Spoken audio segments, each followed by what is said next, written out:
ساغره کلا خرایم بالا بزنم اینجا اینجا ای خبیو کلا خر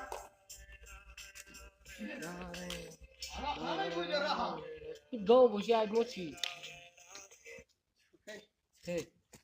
سوت توزا جزیره نه سلام نقطه بشی بعد سلام ای بچه چیگه پای ساری بر وقت ما دیگه وقت ساعت ابیتی میرفتیم خونتون هم میرفتیم هیچ نه سر باید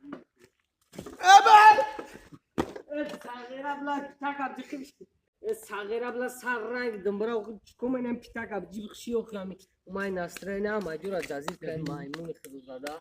چکوکا از اکیا بردم اینجا اگزا دیمیچ کنم اینه یا بید سو کندنم هاي مقصد ابزا چی تا نیدا بونیته روش کجورا یاگو مغارس سنجگی او سنجاگی هم چه سنجدی کنا قل که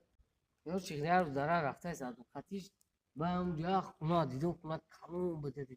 بوی ما اسکی بده خونه با گفتم جون نگاه کن اون خونه ما گفتم با گمشا گو خونه تاوی ما گفتم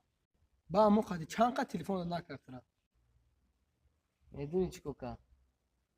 گفت پاجیز تلفن نمیگم با عروس سوسی گفتی یا پاجیز این تلفن نمینا عروس من ایکو یا آدم نبودست یا ماشین اشتون کو میدونم من نبوده کم دو کتایی میکام میگشت یا خیجی بیگ بود میدونم یا آخون باگی میدونم خیلی فروخته میدونم انا ماشین کو میدونم با عروس ما گفتم که میدونم